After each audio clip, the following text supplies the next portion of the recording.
অবশেষে ধরা পড়লেন মির্জা আব্বাস, যে গোপন তথ্যের ভিত্তিতে হঠাৎ এই সাঁড়াশি অভিযান। গোপন অনুসন্ধানের সন্ধান পাওয়া গেলেও হাদির খুনের নিরাপদ আস্তানার চাঞ্চল্যকর তথ্যাভাস। বিএনপির দুশ্চিন্তা বাড়ছে, জামায়াতের নতুন কৌশল প্রকাশ। এতক্ষণ শুনছিলেন সংবাদ শিরোনাম, এখন থাকছে বিস্তারিত। টাকার পাহাড়, সীমান্ত পেরিয়ে গোপন বৈঠক আর পর্দার আড়ালে থাকা ক্ষমতাধরদের এক ভয়ঙ্কর ছক। একটি হত্যাকাণ্ড কি কেবলই আক্রোশ, নাকি এর গভীরে লুকিয়ে আছে রাষ্ট্র ক্ষমতার পালা বদলের নীল নকশা? শুটার ফয়সালের অ্যাকাউন্টে কোটি কোটি টাকার রহস্যময় লেনদেন আর সিঙ্গাপুরের সেই গোপন বৈঠক, কি ঘটেছিল সেখানে? আওয়ামী লীগের হেভিওয়েট নেতাদের সাথে বিএনপি নেতা মির্জা আব্বাসের নাম কেন একই সমীকরণে? গোয়েন্দা তথ্যে উঠে আসা 218 কোটির চেক আর দুবাই কলকাতার সেই গোপন আস্তানা এখন টক অব দ্য কান্ট্রি। নির্বাচনের ঠিক 36 দিন আগে কেন অস্থির হয়ে উঠছে সীমান্ত আর রাজপথ? কারা ছিল এই কিলিং মিশনের মাস্টারমাইন্ড, আর কারা যোগান দিয়েছে এই বিপুল অর্থের? সব জল্পনার অবসান ঘটিয়ে আজ উন্মোচিত হবে হাদি হত্যার পেছনের হাড় হিম করা সেই সত্য কাহিনী। হাদি হত্যার তদন্তের নামতেই বেরিয়ে আসছে একের পর এক রাঘব বোয়ালদের নাম, যা পুরো দেশকে নাড়িয়ে দিয়েছে। তদন্তকারীদের দাবি, গত 6 মাস ধরে অত্যন্ত সুপরিকল্পিতভাবে এই হত্যাকাণ্ডের ছক তৈরি করা হয়েছিল। রিমান্ডে থাকা এই নেতার কাছ থেকে পাওয়া তথ্যগুলো এখন গোয়েন্দা সংস্থার প্রধান অস্ত্র হয়ে দাঁড়িয়েছে। প্রাথমিক জিজ্ঞাসাবাদেই বেরিয়ে এসেছে এক অদ্ভুত লুকোচুরির গল্প, যেখানে প্রশাসন আর রাজনীতি মিলেমিশে একাকার। কেবল একজন শুটার নয়, এই মিশনের পেছনে কাজ করেছে দেশি ও বিদেশি একাধিক প্রভাবশালী সিন্ডিকেট। এখন প্রশ্ন উঠছে, বিরোধী শিবিরের নেতার সাথে প্রশাসনের ভেতরের কারো কোনো গোপন সমঝোতা ছিল কিনা? গোয়েন্দা তথ্যের সবচেয়ে চমকপ্রদ অধ্যায়টি শুরু হয় গত জুলাই মাসের 21 তারিখে সিঙ্গাপুরের একটি হোটেল থেকে।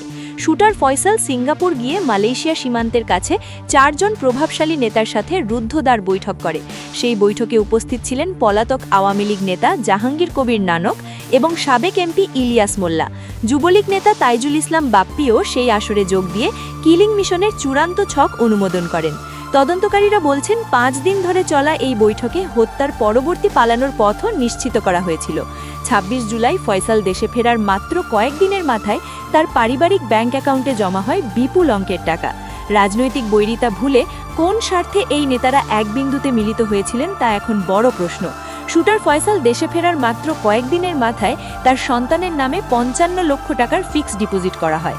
তদন্তকারী দল রাজধানীর বিভিন্ন ব্যাংক ঘুরে ফয়সালের সাথে সংশ্লিষ্ট মোট 38টি রহস্যময় চেকের সন্ধান পায়।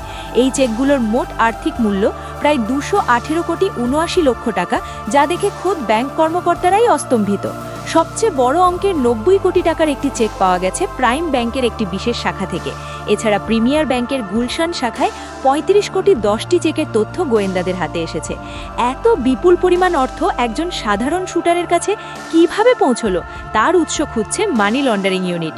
ব্যাংক ম্যানেজাররা ক্যামেরার সামনে কথা বলতে রাজি না হওয়ায় রহস্যের ডালপালা আরও ঘনীভূত হচ্ছে।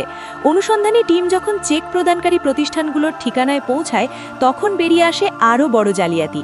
রেনেসা ইন্টারন্যাশনাল এবং ড্রিম ইনফিনিটির মতো প্রতিষ্ঠানগুলো থেকে ফয়সালকে 172 কোটি টাকা দেওয়া হয়েছে। বাড়িধারা ডিওএইচএস এলাকায় ড্রিম ইনফিনিটির ঠিকানায় গিয়ে দেখা যায় সেখানে এমন কোনো অফিসেরই অস্তিত্ব নেই।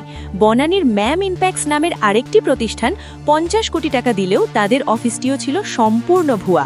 ইন্দিরা রোডের চিস্তো টেক নামের একটি কোম্পানি 4 বছর আগেই তাদের ব্যবসা গুটিয়ে এলাকা ছেড়েছে। অর্থাৎ অত্যন্ত চতুরতার সাথে কাগজে বা সেল কোম্পানি ব্যবহার করে এই হত্যার অর্থের যোগান দেওয়া হয়েছে। 7টি ভুয়া প্রতিষ্ঠান ছাড়াও 6 জন অজ্ঞাত ব্যক্তি ব্যক্তিগতভাবে কোটি কোটি টাকা ফয়সালকে প্রদান করেছে। হত্যাকাণ্ড ঘটানোর পর অপরাধীরা যাতে অনায়াসেই সীমান্ত পার হতে পারে, তার পূর্ণ দায়িত্ব ছিল আমিরুল ইসলামের। আমিরুল ইসলাম হলেন বিতর্কিত যুবলীগ নেতা তাইজুল ইসলাম বাপ্পির আপন ভগ্নিপতি ও প্রধান সহযোগী। গোয়েন্দা রিপোর্ট বলছে, হত্যার রাতেই ফয়সাল ও আলমগীর অত্যন্ত গোপনীয়তার সাথে সীমান্ত অতিক্রম করে নিরাপদ আশ্রয়ে চলে যায়। এই পালানোর পথ তৈরি করতে মিরপুর ও রূপনগর এলাকার স্থানীয় কিছু প্রভাবশালী ব্যক্তি সরাসরি কাজ করেছে। বর্তমানে আমিনুল গ্রেফতার থাকলেও বাপ্পির অবস্থান নিয়ে শুরু হয়েছে এক নতুন আন্তর্জাতিক লুকোচুরি। সীমান্তবর্তী এলাকায় কারা তাদের সহযোগিতা করেছিল, তার একটি তালিকা এখন আইন শৃঙ্খলা বাহিনীর টেবিলে। যুবলীগ নেতা বাপ্পির অবস্থান শনাক্ত করতে গিয়ে জানা যায়, তিনি দীর্ঘদিন ধরে কলকাতার একটি ফ্ল্যাটে আত্মগোপনে আছেন। কলকাতার রাজারহাট এলাকার একটি 4তলা ভবনের নিচের তলায় তিনি অত্যন্ত সতর্কতার সাথে বসবাস করছেন। সেখানে তার সাথে আওয়ামী লীগের আরও 4-5 জন সক্রিয় কর্মী রয়েছেন, যাদের বিরুদ্ধে একাধিক মামলা রয়েছে। অনুসন্ধানে দেখা যায় তারা সেখানে নিজেদের পরিচয় লুকিয়ে পুলিশ বা প্রশাসনের লোক হিসেবে পরিচয় দিচ্ছেন। সেই আস্তানায় উজ্জ্বল, সাজেদুল এবং ওমরের মতো যুবলীগ নেতাদের উপস্থিতিও নিশ্চিত হওয়া গেছে। ভারতীয় কর্তৃপক্ষের কাছে তথ্য থাকলেও তারা আনুষ্ঠানিকভাবে এই অপরাধীদের উপস্থিতির কথা স্বীকার করেননি। হত্যাকাণ্ডের পরদিন শুটার ফয়সালের বোনের বাসার পাশের একটি পরিত্যক্ত স্থানে অভিযান চালায় র্যাব। সিসিটিভি ফুটেজে দেখা গেছে ফয়সাল তার মাকে নিয়ে সেখানে কিছু একটা হুন্নে হয়ে খুঁজছিলেন। সেই স্থান থেকে র্যাব বেশ কিছু তাজা গুলি উদ্ধার করে, যা হাদি হত্যায় ব্যবহৃত গুলির সাথে হুবহু মিলে যায়। ওই বাসা থেকেই উদ্ধার করা হয় কোটি কোটি টাকার সেই রহস্যময় ব্যাংক চেক ও বিভিন্ন দলিলাদি। এই আলামতগুলো প্রমাণ করে যে হত্যাকাণ্ডটি কোনো তাৎক্ষণিক ঘটনা ছিল না, বরং এটি ছিল পেশাদার কাজ। গুলি ও চেকের এই সমন্বয় প্রমাণ করে যে খুনিদের পেছনে ছিল বিশাল এক আর্থিক ও অস্ত্রধারী শক্তির মদদ। ফয়সালের বোনকেও এখন জিজ্ঞাসাবাদের আওতায় আনার প্রক্রিয়া শুরু করেছে বিশেষ তদন্ত দল। 218 কোটি টাকার এই বিশাল লেনদেন এখন সিআইডির মানি লন্ডারিং ইউনিটের প্রধান মাথা ব্যথার কারণ। সিআইডি প্রধান জানিয়েছেন, এই বিপুল পরিমাণ অর্থ কেবল একজন ব্যক্তিকে হত্যার জন্য দেওয়া হয়নি।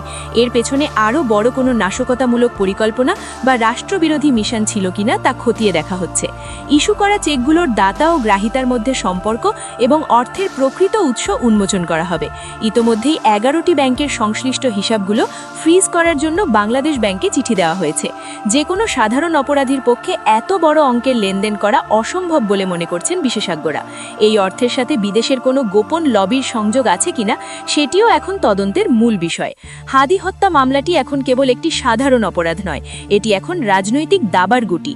মির্জা আব্বাসের জড়িত থাকার গুঞ্জন আর আওয়ামী লীগ নেতাদের সম্পৃক্ততা দেশের রাজনীতিতে নতুন মেরুকরণ তৈরি করেছে।